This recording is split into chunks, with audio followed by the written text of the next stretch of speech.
大家好, I'm Bala from Bala's Simple Chinese School. If you are a beginner, intermediate, advanced, looking for HSK study, business Chinese, or simply want to improve your everyday communication, I'm the teacher for you. Come and join me for a free travel class at Bala's Simple Chinese School.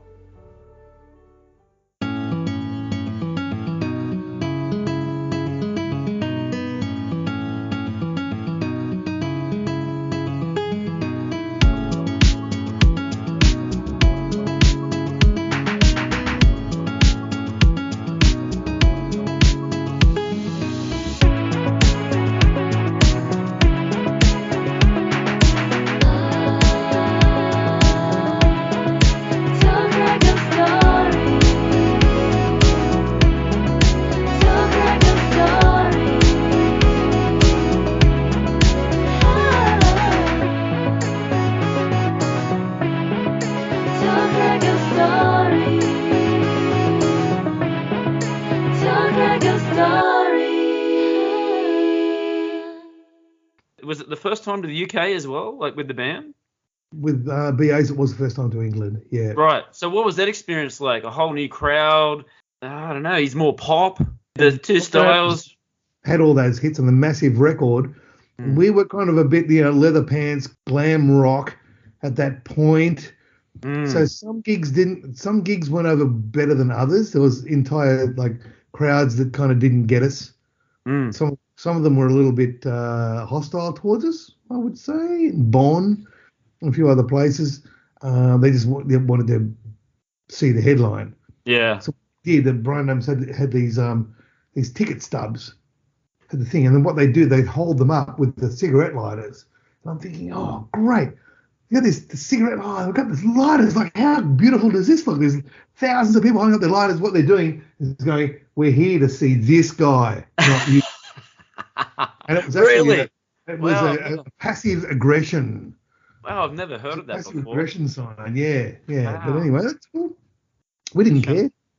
We were just on our tour bus having fun, and that was a great tour. And myself and Keith Scott have been good friends ever since. Yeah, right. What were some of the things you got out of that tour? Memories that you can think of? Memories. We stole Bryan Adams' encore in Italy. The last tour. We're like, what's he gonna do?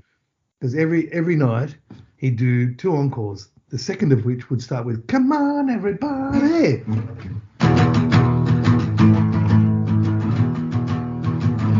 So we'd learnt the song, and on the last night we convinced their people to detain them under the stage while we jumped on, dressed as them, plugged into their amps, and started the song. I think I saw that. In Milan, which was unreal until you get 20,000 people booing it. Who kind of didn't get the joke. Yeah. But we thought we'd had a couple of beers at that point, and thought, what's the worst thing they can do? They can't throw us off the tour. Yeah. It's the last night. And the expression on Brian's face when he walked up the ramp, he's like, "Oh my God, really?" So he's pretty. They got up and played and went, very funny. And they get the fuck off. This gig.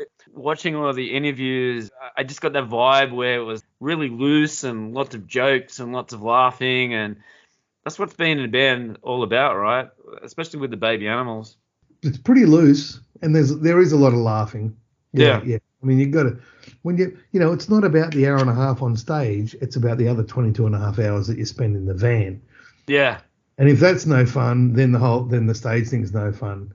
So, you try and invest and often when you do go on long tours and stuff, your boredom kind of gets, it's a bit like, I guess it's a bit like being in jail, where you invent things to do, or invent little languages or dialects or jokes or things. And sometimes record company people would come in and we'd be talking amongst ourselves, and they had no idea what we're talking about. Because we've been speaking in this kind of dialect or doing these little gags or whatever, or these little movements or whatever for so long, that they'd have no idea what's going on. Because it's quite insular, right? Yes. All you have is each other. Yeah. In different hotel rooms and things like that, but it develops. And then, did you come back to Australia, or did you go on the Van Halen? After that, we came back to Australia and did some more shows. Yeah. And the second time around, how were the fans? They would have been going bonkers second time around, right? It was building. Yeah. Yeah. So how did you react to that? Like, all of a sudden, you're a big rock star. Oh, my head swelled beyond belief. Money's coming in. Yeah. Sex, drugs, rock and roll. To thinking that, this is going to last forever. Yeah. It's going to be unreal. Yeah, we're on the home stretch now. We bought houses and actually, no, we didn't buy houses until after the Van Halen tour. And then you got the call to go on the Van Halen tour, Eddie Van Halen. The dream come true. Yeah, so the ultimate. And I've seen videos and pictures of you backstage, so he was pretty kind to come in and interact with you guys after the show, when he's available. Before. Yeah, right. Yeah. Yep, often before and coming because they'd have these ornate band rooms and all these dressing things and we'd have a couple of toilets down the end of the hallway with a couple of tubs of beer and a couple of PV amps. Yeah. And so he'd come and look us up. He'd be like, "Hey, what are you guys doing? Oh, damn it, what do you do?" He'd come and sit down and have a play, have a beer. Often we'd have to leave him there. Yeah, right. Wow. You can sit and play, but we've kind of got to go on. Right. So, wow. Make yourself at home. It was so cool. It was really cool. It was a dream come true. Yeah. And he gave you a guitar as well. Is that true? Yes. On the last night of the first leg, right, he'd always have a guitar around his neck. Every time you see him, he'd be playing. He's that dedicated. It's the third arm. Yeah. And on the last night of the first leg that we did 2 big legs of them. He walked in with a guitar case. I'm like, oh, okay, this is different. Hey, come check this out. Of course, because him coming into our band room it's easy. He did it all the time, so it's no big deal. Guitar case, yes, hey, come and have a look at this. So, what's that? So he opens up this case and there's this guitar in there, it's a red EVH. I said, oh, cool. I said, is that your new guitar? And he goes, no, it's your new guitar. Wow. Oh, wow, man. Yeah, that was a trip. I still get a goosebump. Yeah. It's sitting in the cupboard right there. It's still in the cupboard? Right. Oh, that's awesome. Yeah. It doesn't come out much. It needs new frets. All right. I played the heck out of it. I forgot it for years. I played it to death, Yeah, right. The Shades and Dangerous record. Yeah, right. Tours and stuff like that, it was always that guitar. Yeah. That's it. That's interesting. Yeah, album went number 1. It was the first night of Van Halen tour. First night. There you go. 26th of January, 92. I'm not a Rain Man, but I just that kind of thing. It was the first night of the Van Halen tour, and it was also Ed Van Halen's birthday. Oh. It was a bingo. It was like the perfect storm. Yeah. And it was just interesting to see that when you did on the ARIA charts, number 2 was Nirvana, Nevermind.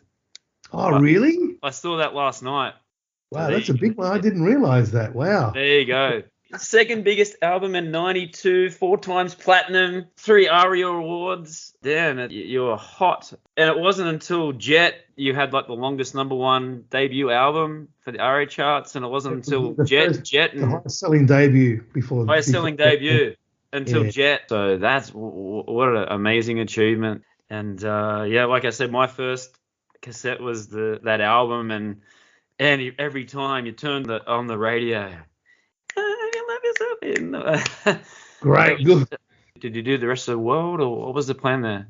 Went and did Europe for probably a month, I think, back in the places that we'd gone to Bryan Adams with previously, to try and capitalise on those, which was great, because then we do 200, 300, 400 seat clubs in Germany and all that sort of thing, and that worked out great because there was a bit of that residual from having done the tour a year earlier.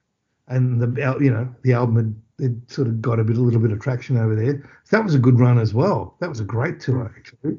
And then went back and did another 3 or 4 months with Van Halen in the States. Wow.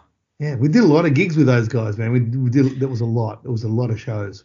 Yeah. With that second leg, with the crowd sort of starting to, get along with your set. There was momentum there because during the meantime we'd covered some ground with MTV, and MTV was playing Painless. Right. That's all label driven as well. It got nothing to do with anything that I did. There was at least an awareness there, and so we spent a lot of time going to record stores and doing like Spinal Tap type of album signings, to maybe 2 or 3 people. Sometimes there was more. Often there was, not that many. But you'd turn up and you'd meet the guy, the label guy. You'd go and meet the radio station.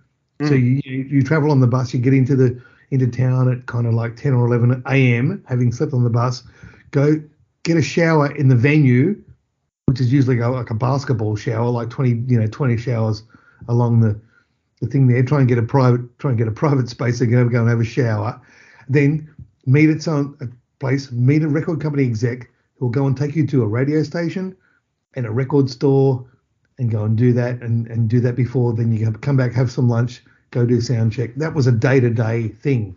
That was like, that's how to work a record, Yeah. And be funny, especially on the radio stations where they love the Aussies. Oh, the Aussies are here. Oh, my God. First thing is to say is, can you say tits on the radio? And they go, oh, yeah, balls. Or something like that, it just to break the ice and just set them off, Yeah. So it was good. We got good at doing it. Yeah. Because we had to do it so often. So we developed a bit of a shtick, between myself and Suze and the other boys, with like just how to walk in there and win them over. Right. Away. It became kind of cool. Yeah, it was good. The whole Aussie charm, the accent, come on. The Aussie, exactly. The Aussies are here. I love it. The Aussies are with Van Halen tonight at the Astrodome. David Letterman. You got a chance to go on David Letterman. And I was watching it last night, Painless. And how was it? What was the solo like? Yeah, that's what I wanted to ask. What happened there? Was it your foot pedal or was my amp or something like that? I spoke to a guy the other week who said, it wasn't that bad. It was like a country and western thing. I haven't watched it, so I'll probably watch it, when I'm under sedation on my deathbed. It was a really highly traumatic moment for me. But it was just really interesting because they were saying that you had to have a part of the house band. Yeah. So your drummer played acoustic guitar. No, the bass player did. See, the bass player as well. Yeah, I know. I used to get mixed up as well, but it was the bass player at the time. Yeah. Eddie. Why is that? Was that like just a rule that they had to play at the show, or? Yep, that was the rule. You have to play. You have to integrate with their band because they're the world's hottest house band, which they probably are. And still are. But they were the world's twice as loud house band when we came back on. And when my amp got plugged back in, all the settings that I left on there in the afternoon apparently had been erased. So any rest wasn't what I thought it was because it wasn't the amp that I ordered. Thank you very much, Peavy. So I pressed this thing thinking that it was going to do something, and it did something completely different. Just like a clean sound. Yeah. But you're already playing clean through that. I think Susie sort of turned around, but she sort of kept going. It sounded fine, but when you've heard the song so many times and you're waiting for that little boost, what happened there? Something going on. So everyone told me at the time, I was horrified after that night. I was like mortified. Even at the time, I'm thinking, how many people are watching this right now? Like what, 1 million, 1 billion? So we went back out on, because that was a break in the Van Halen tour. So we went back out on tour with Van Halen next night. And I'm thinking, it's okay, it's all right. But no one knows. Woody Albanese is going, don't worry about it. No one noticed it. No one cares. Speaking of no one noticed it, but so the next night I'm warming up in the band room. And there's a knock on the door. Edward Van Halen sticks his head in and goes, nice solo. He goes, what happened? I'm going, I don't know. Your fucking mates with fucking Peavy stitched me up with this fucking stupid amp. Oh, that's so cool. Anyway, yeah, no one noticed except for Edward Van Halen. Yeah. Yeah. He said, what happened? There you go. I saw it on your Instagram that you did Hey Hey It's Saturday. What was that like? Did you actually get to play that, or was that like you had to mime it? We did it 3 times. I think we did 2 mimes and 1 live. There's one called Impossible to Fly, the blues song, which was on the night of my sister's 21st birthday. I remember it well. And our management's going, don't go live, because the more chances you give them to fuck it up, they'll fuck it up. That's why everyone went on there live, or just with a mime and a live vocal, just to keep it safe and keep it family friendly and all that sort of stuff. We did Impossible to Fly like 100% live. Right. So yeah, you're on such a high. Plans to record the next album, like I've heard people say, and maybe it was the band. I'm paraphrasing, but it maybe was a little bit rushed. Shaved and Dangerous. I love this album. I really like it. The guitars just stands out for me. It's funny because when we were on the road, with Van Halen and Robert Plant and stuff like that. Oh no, actually not with more Van Halen. We did have a 4-track on the road. We're trying to write ideas, but we were just too busy having fun. Yeah.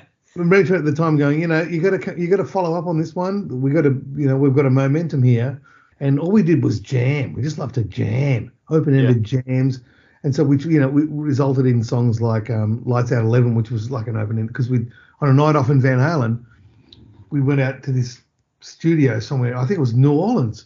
The seeds of Lights Out were done on a night off. And just nights off, just go and get a rehearsal room. Me, Eddie, and Frank. Suzi didn't want to do it, so we just try and work on ideas to go and do that. So it was a bit fragmented. We didn't have the luxury of being together. Well, in like that 9 to 5 home base thing that we had the first time round. So it was a little bit pushed into it. Yeah, it wasn't really finished when we started to do it. And you also went to the Bahamas to pre-record it. Yeah, we went to Compass Point in the Bahamas, but we started it at Bearsville at Woodstock, where we started the first one. So we've gone the bass and drums, or the basic tracks at that studio. So we'd gone back there, which was really cool too. It was but Nuno was with us at that point, so a second guitarist, which was really cool. I saw that in the credits that he got like producer credit and also played on 2 or 3 tracks. Is that right? Yeah, he played on 2 or 3. Yeah, he played a couple of tracks. So what do you think Nuno brought into that album?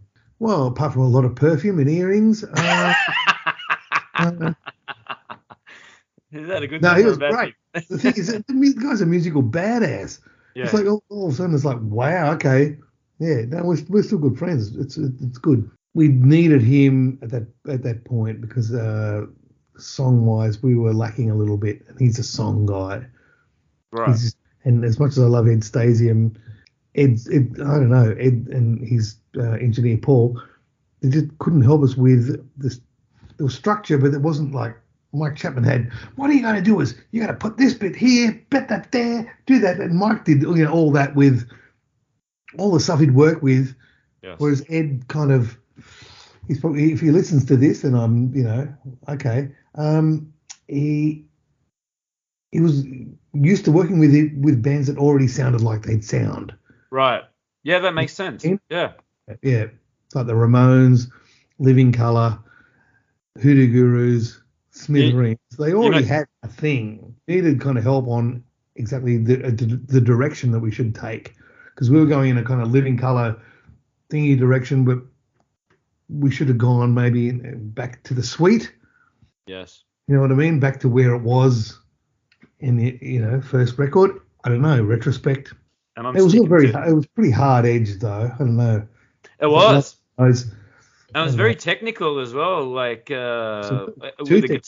the guitar, yeah, and the offbeats and So no, his mates liked it, but the rest of the general public, they didn't get it. Yeah. It was a fatal error on your second record. And then like the touring for that, was it as hardcore as the first album? More Australian shows. We did a tour with Robert Plant. Oh, yes.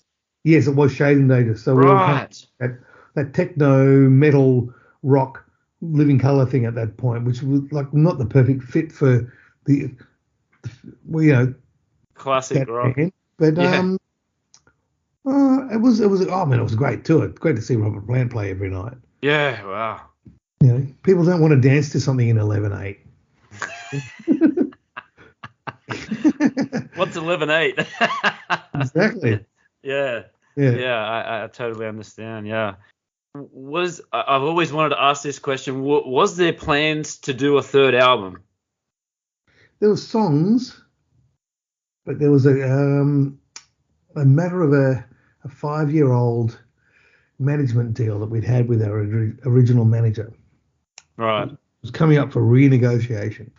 And that's the other thing that I wanted to ask too, because no internet there. So all of a sudden, one of my favorite bands is being played on the radio, and then they're playing everywhere, and I'm almost getting to see you play, and then all of a sudden just didn't hear anything. Yeah, after Suzi got married and kind of moved to the States, and then the court case hit us, we were kind of effectively dismantled. Yeah. You said before about that plan B. That was the next plan. Okay, Baby Animals. Was that it, or did you join other bands after the Baby Animals? I played with Richard Clapton for a while, then played with Jimmy Barnes for a while, which was good fun. Come on, yeah. It was good. It was loud.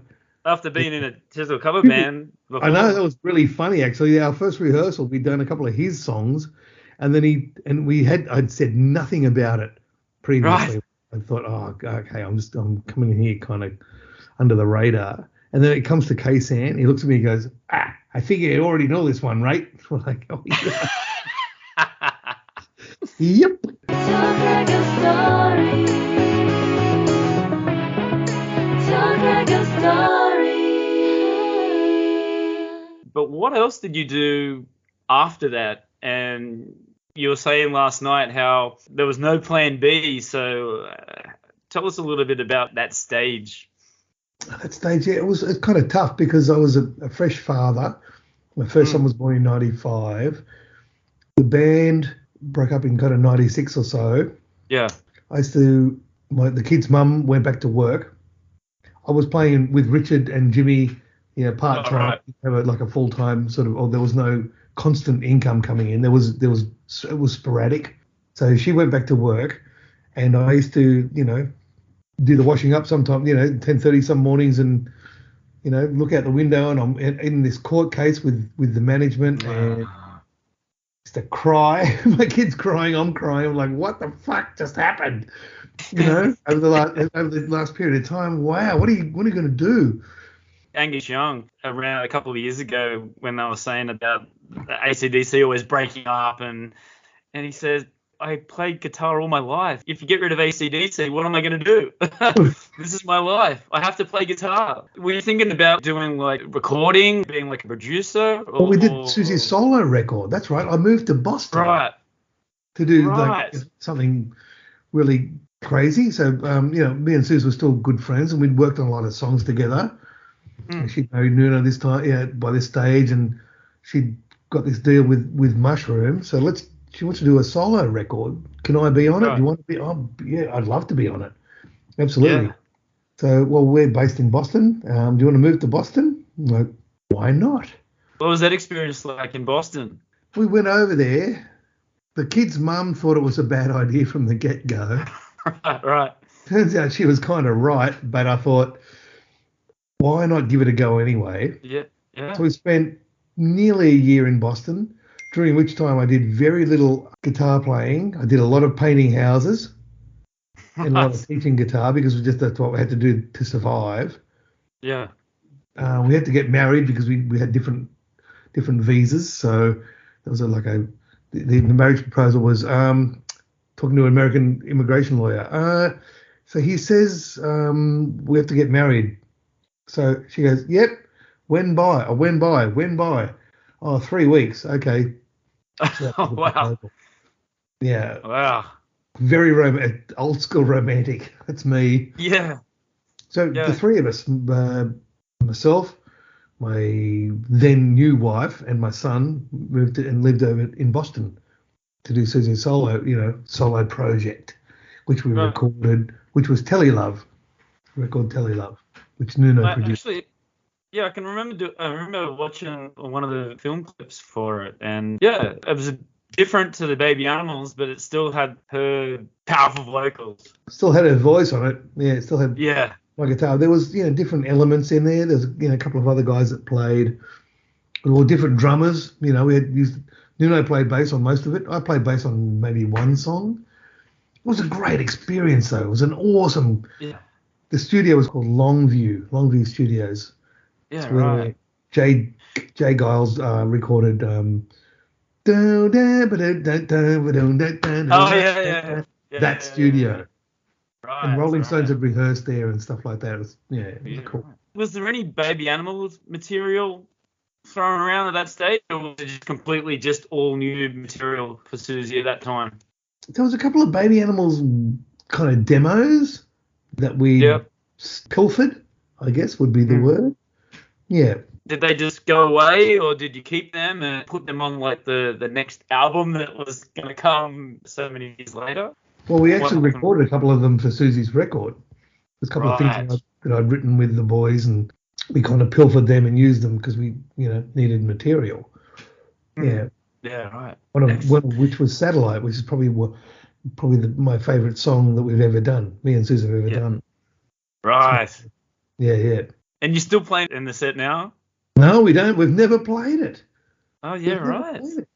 There you go. Well, that might be something. Tuning. The whole thing was kind of written on my grandmother's, when I used to live in my grandmother's house, on marijuana in open F sharp or something like that. And so we've actually never done it, but it's probably, me personally, it's probably my favourite moment that we had. Yeah. Yeah, right. And then did you come back to Australia after that 12 months? No, we came back with our tail between our legs and, went back to the house and all that sort of stuff. And then you were still back with Barnsey and with Richie Clapton? Yeah, went back. Yeah, my job was always there, and it was a bit different, but starved for a bit. I was still with Jimmy. Yeah. And did a recording called Flesh and Heart and Flesh, Blood and Soul, something and something. I don't think it was ever released, but Mark Opus produced it, and John Farris played drums on it, and myself and Mark McEntee played guitars on it.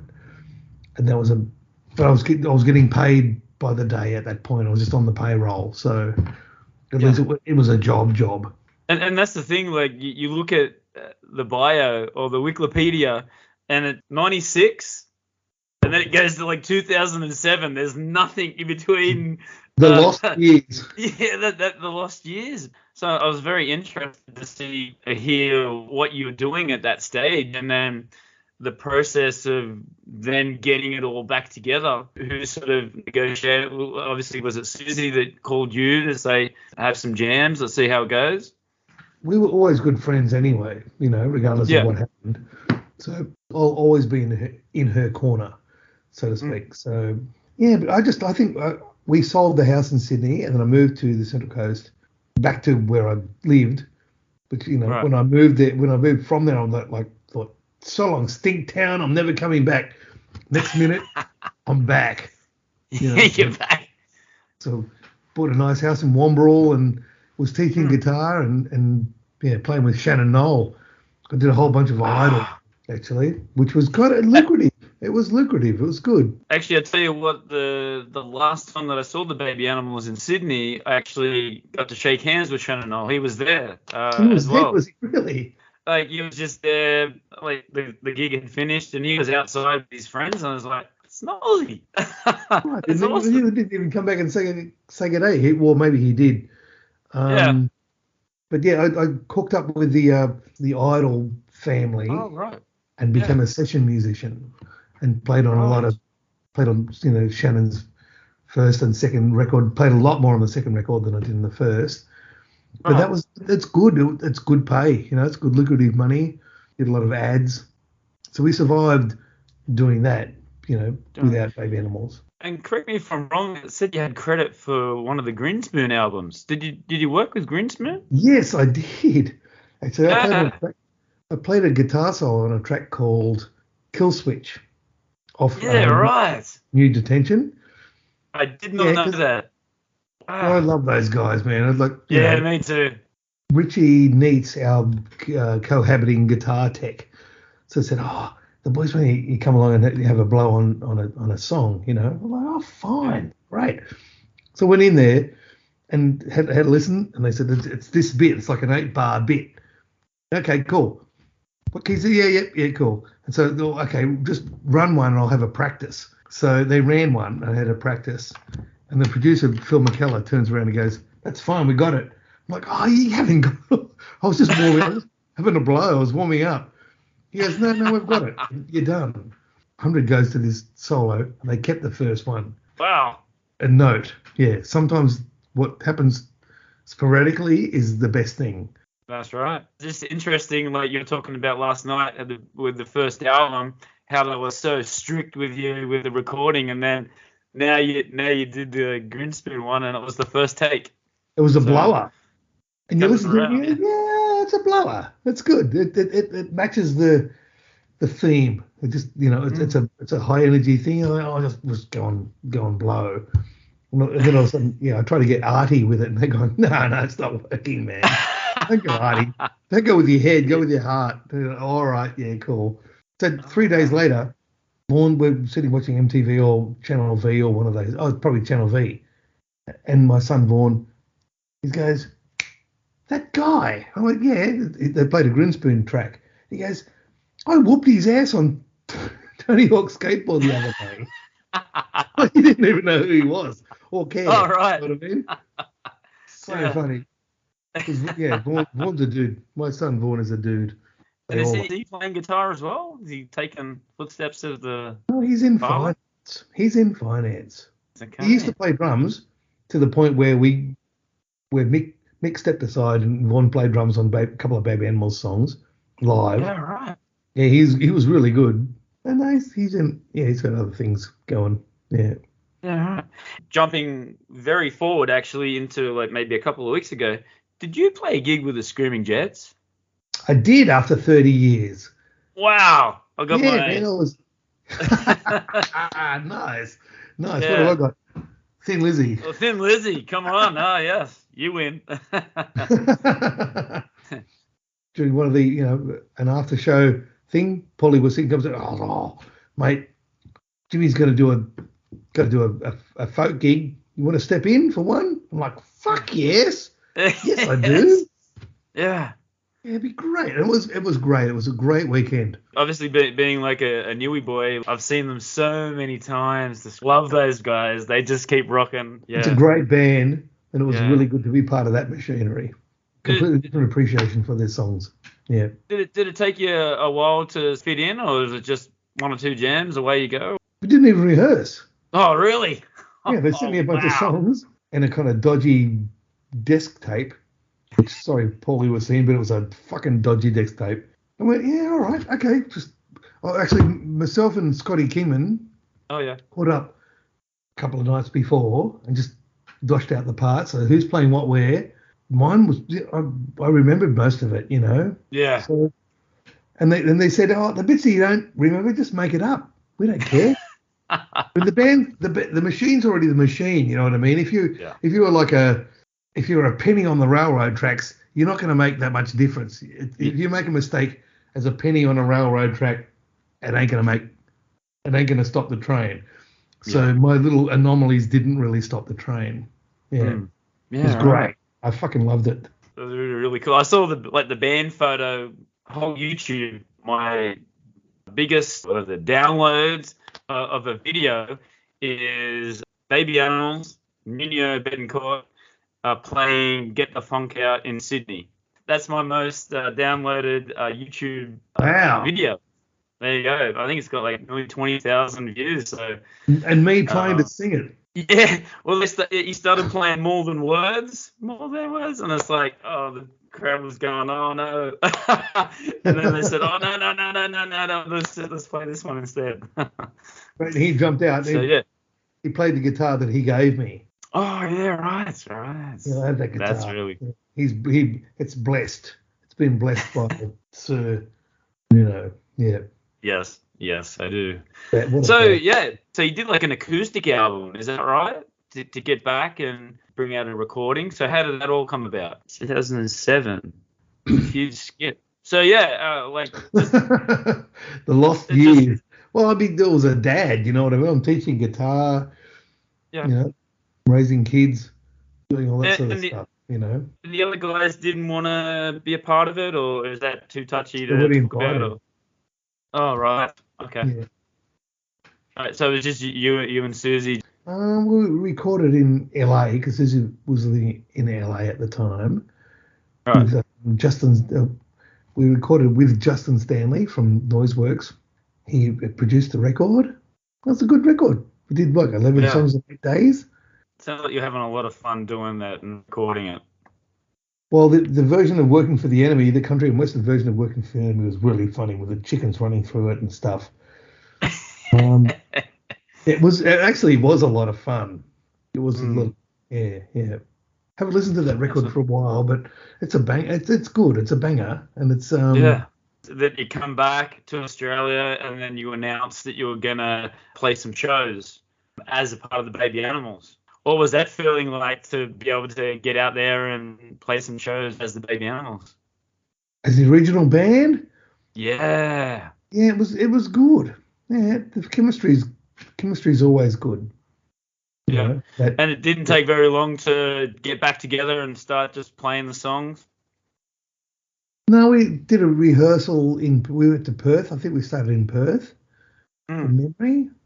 We rehearsed for a couple of days or a couple of nights at a place, and just bang through the songs.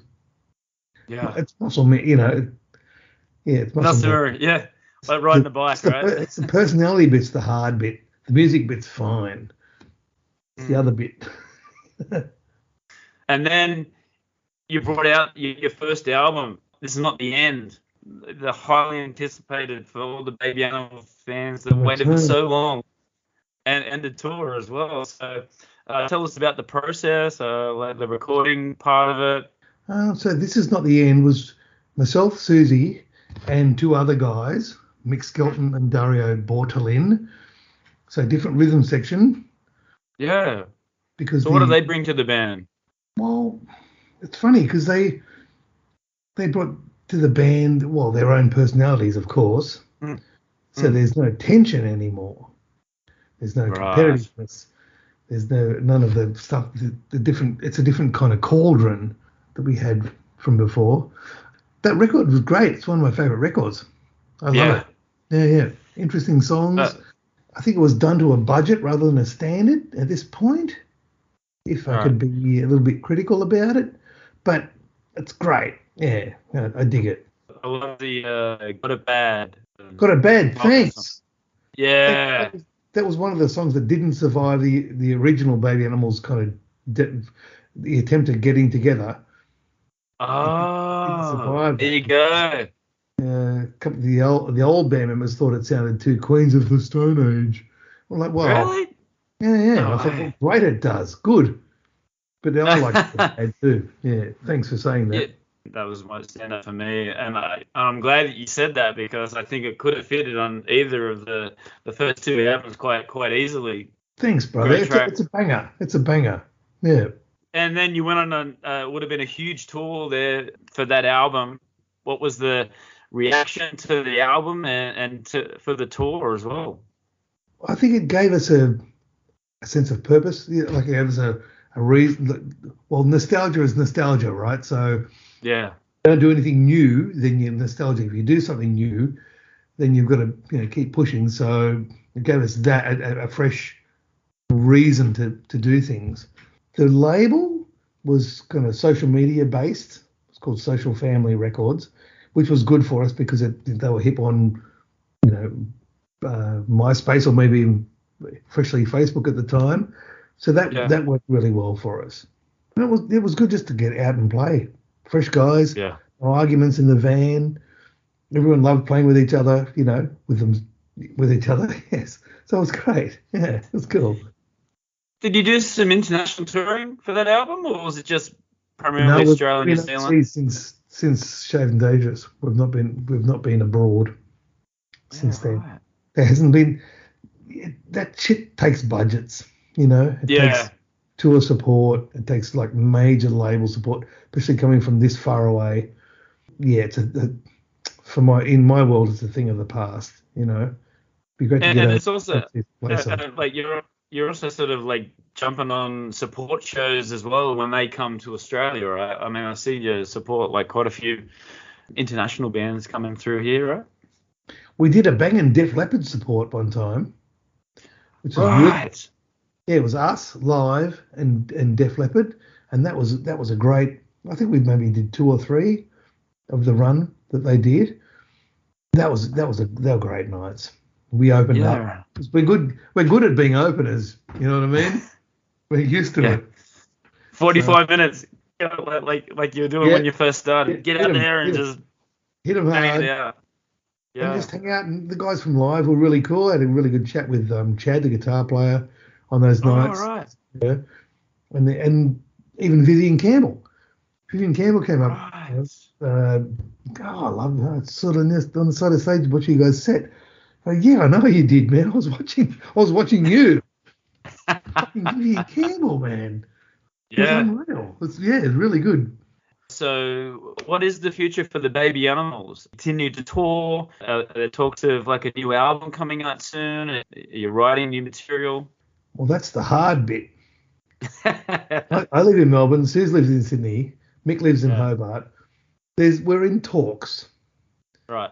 Talks about doing it. We swap a few ideas over the internet and stuff like that. Susie's got a little, I think it's a Pro Tools or a something or other on her lappy. And I run Pro Tools here, so I send her ideas every so often.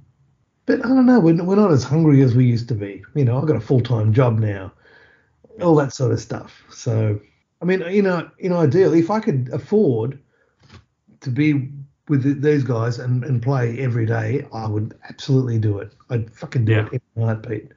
If there was some means by which we could all do it, and I'm talking for Susie and Mick and Dario for the rest of it. If there was a means that we could do it, we would do it. But it's this shit is different now.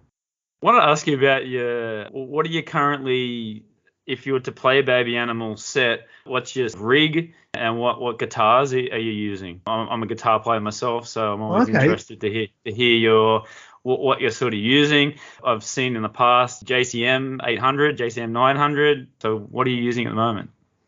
That's a good question, man. Well, I usually say, my rig is anything that I don't have to personally carry into the right, yeah, that's a good answer. So it usually starts with a rental quad box. Yes.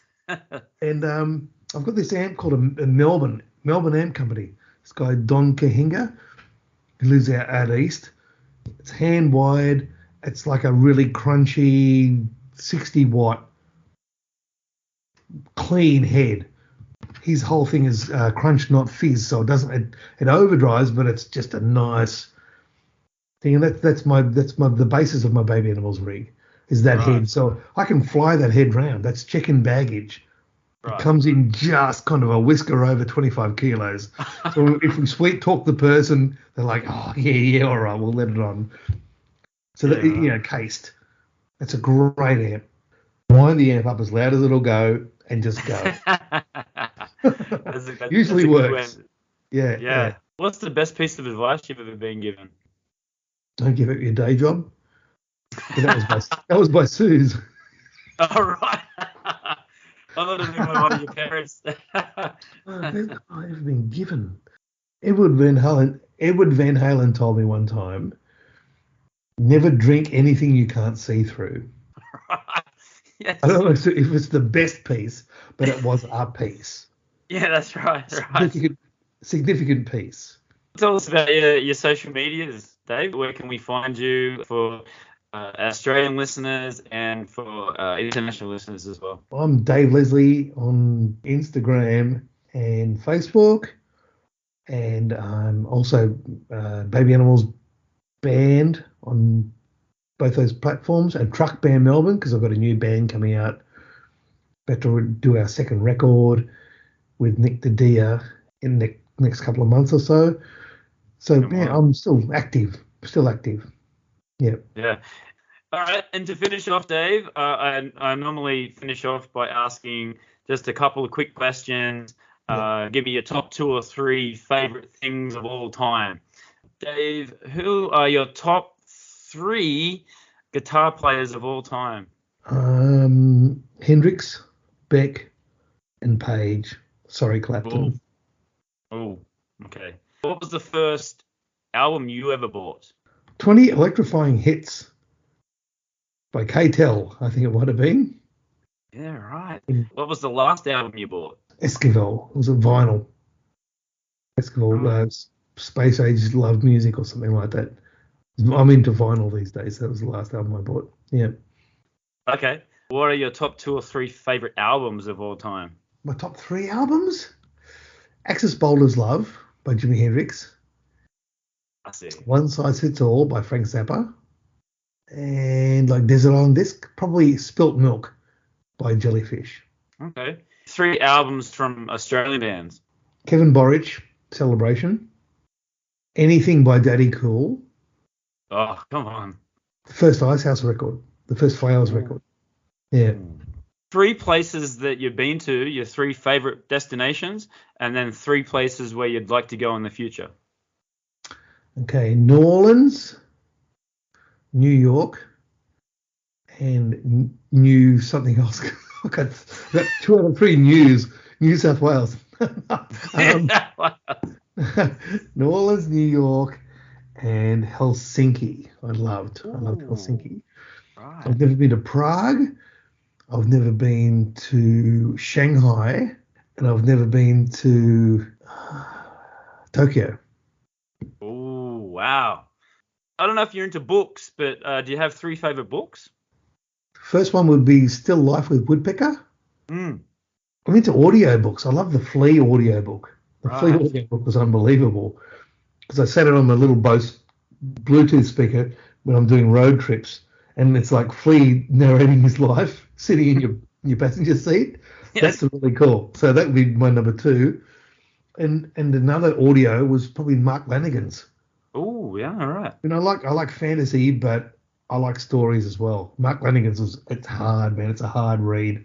Last one, Dave. Who is your greatest inspiration/hero and why? All time, Kevin Borich. Borich is my man. Yeah, Why? we're friends. My mum used to go and see him, take me to see him all those years ago. He can play. He can play, that guy. He's like the hero. The guy that I still connect with. Yes. Yeah, that's a tough question. It is a very tough question. I mean, my son Vaughn's my hero on certain given days. Right. 3 of my boys are my heroes on any given day. Thank you very much for your time, Dave. I really do appreciate it. I'm chomping at the bit when you replied back to me, and huge Baby Animals fan, and really respect your playing, and you've played with everybody, and continue to do what you're doing, and making people happy, and you're doing all these tours with all different bands, and all the best for the future. Thanks very much, man. Well, I'm sure we'll keep in touch because I'd really like that. Yeah, that was really cool. It was a great experience.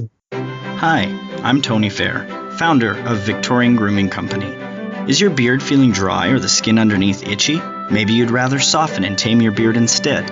Our classic collection of beard oils, balms, and soaps will leave your beard looking, feeling, and smelling amazing. And if you prefer shaving, our pre-shave oils and shave soaps will give you a smooth and razor burn-free shave. Handmade in Edmonton with natural ingredients. Visit victoriangrooming.com.